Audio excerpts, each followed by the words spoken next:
देखिए हर खबर यहीं पर, सब्सक्राइब कीजिए TV9 भारतवर्ष। लामाओं की जो तांत्रिक साधना होती है उसका चमत्कार ये होता है कि जो दो तरह की सांसें होती हैं, एक इनर ब्रीथ अंदर की सांस, एक बाहर की सांस।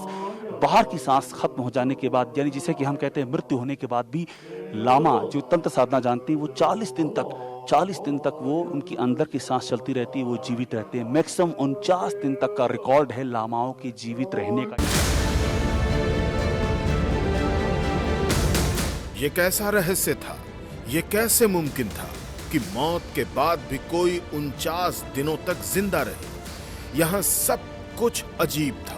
अचंभों से भरे इस मठ के अलावा ऐसा रहस्य दुनिया के किसी कोने में नहीं, जहां मृत्यु के बाद इंसान 49 दिनों तक जिंदा रहे। जीवन और मृत्यु की प्राण शक्ति का ये रहस्य क्या था?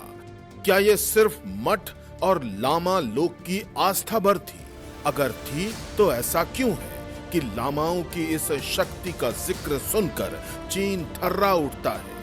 इस पहेली का एक सिरा लामाओं की अदृश्य साधना से जुड़ा था। हमें बताया गया कि लामाओं में ये शक्ति एक खास तंत्र साधना से प्रकट होती है। दावा तो ये भी था कि उस शक्ति से लामा आसमान में उड़ सकते हैं, समंदर पर धरती की तरह चल सकते हैं। यही वो शक्ति थी जो चालबाज चीन का कलेजा कपाती है। अब लामा लोग के इन्हीं रहस्यों को जानने और समझने की बारी थी। मठ के एक कोने में खास पूजा हो रही थी। तो क्या ये वही साधना थी जिसकी शक्ति का रहस्य हम तलाश रहे थे?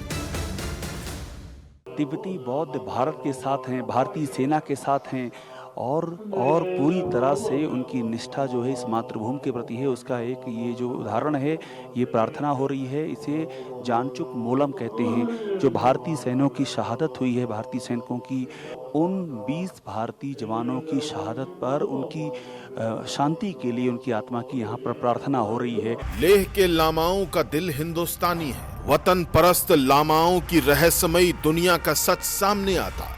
लामाओं की भक्ति और शक्ति का पहला प्रमाण कैमरे में कैद होता।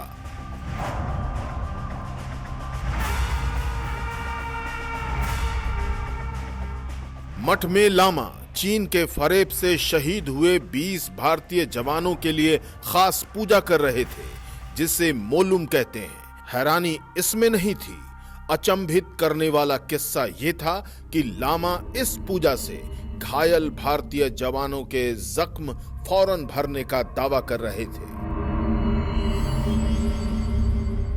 गलवान वैली में जहाँ पे बहुत मार भी गया था, उसके लिए भी पूजा कर रहा है। लेकिन यहाँ बहुत घायल भी था, कम से कम बोल रहा था 100 के ऊपर घायल, उसके लिए यहाँ पूजा चल रहा है। चीन की सर्वनाश की आखिरी आहुति गोम्फा मठ में कब और कौन डालेगा, ये रहस्य अभी अनसुलझा ही था।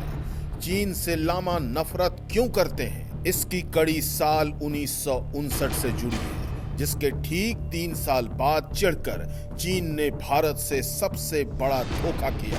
1954 में विस्तारवादी नीति वाला ड्रैगन भारत की 12 लाख वर्ग मीटर जमीन हड़प गया।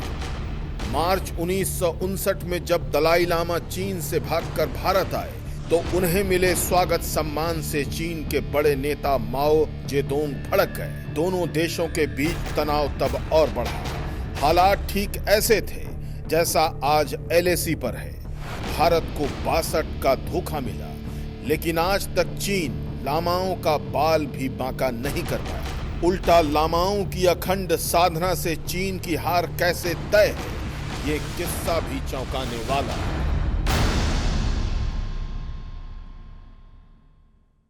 हरा नहीं सकता है कोई, हरा नहीं सकता। जी जी जी, जितना चाइना ने दबाएगा उतना, क्या बोलते जी, आप लोग ताकतवर बन के उभरेगा। जी जी सर, श्योर जी। चाइना जितना दबाएगा आप लोग उतना ताकतवर बन के जी उभरेगा। श्योर श्योर जी जी। चाइना हरा नहीं सकता कभी। चर्च नहीं जी, सही नहीं नहीं जी, ये ताकत तिब्बती बौद्ध के अंदर है। जी सर, श्योर जी।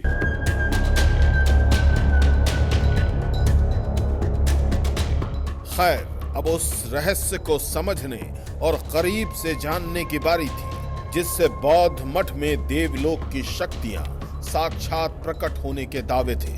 वो शक्तियां जिनकी बदौलत एक बौद्ध साधक दिव्य और चमत्कारी बन जाता है, जिसके ख्याल भर से चीन के पसीने छूटने लगते हैं। मठ के दूसरे कोने में तंत्र साधना चल रही थी, तो क्या ये वही तपोस्थली थी जिससे पैदा हुई शक्ति से ड्रैगन को डर लगता है? तिब्बती बौद्ध समुदाय में जो लामा हैं उनकी तंत्र साधना की एक आप झलक दिखा रहे हैं आपको। जो तांत्रिक पूजा होती है, ये देखिए, ये वही पूजा चल रही है। 7वीं शताब्दी से ये पूजा चलती आ रही है। 7वीं शताब्दी इतनी प्राचीन ये पूजा है। ये ऊर्जा देती है, ये ताकत देती है, ये शक्ति देती है, और इस शक्ति के आगे इस बड़ा से बड़ा विरोधी, बड़ा से बड़ा दुश्मन भी घुटनों के बल बैठ जाता है। चालबाज चीन क्या इसी दिव्य शक्ति के डर से लामाओं से दूर भागता है? क्या बौद्ध मठ की ये तंत्र साधना किसी लामा को दिव्य बनाती है, या फिर इसके पीछे का रहस्य कुछ और है, जिसके तिलिस्म को चालबाज चीन जीते जी कभी नहीं तोड़ सकता? वो क्या है, कैसा है, कैसे एक लामा बनता है? कितनी कठिन साधना के बाद लामा लोक में किसी को एंट्री मिलती है? इस अचंभे को भी समझिए। लामा असल में बौद्ध मॉन्क होते हैं। 30 साल बौद्ध दर्शन की कठिन पढ़ाई कर लामा बनते हैं। लामा अलग ध्यान साधना करते हैं, जिसे मंडलास कहते हैं। लामाओं में दलाई लामा सबसे उच्च माने जाते हैं। लामाओं को चुना नहीं जाता, उनकी खोज की जाती है। लामा चिता से उठने वाले धुएं पर ध्यान लगाते हैं। लामा तिब्बत के पवित्र नदी लातसो पर ध्यान लगाते हैं। मिले संकेतों से उस बच्चे को खोजा जाता है जिसे दलाई लामा बनना होता है। लामा मिलने पर उस बच्चे की कड़ी परीक्षा ली जाती है। 2 या 6 साल की उम्र में ये परीक्षा शुरू हो जाती है। दलाई लामा के अलावा ड्रैगन को पंचेन लामाओं से डर लगता है। लेह के बौद्ध मठ में लामाओं का वो दिव्य संसार अभी बाकी है जहां झांकना मना है। आखिर वो कौन सी शक्ति है जिसकी बदौलत ड्रैगन के दबाने के बावजूद भी लामा पूरी दुनिया में फैल रहे हैं? बस बने रहिए हमारे साथ, लामा लोक के अनदेखे रहस्य अभी बाकी हैं। अभिषेक उपाध्याय, TV9 भारतवर्ष, लेह।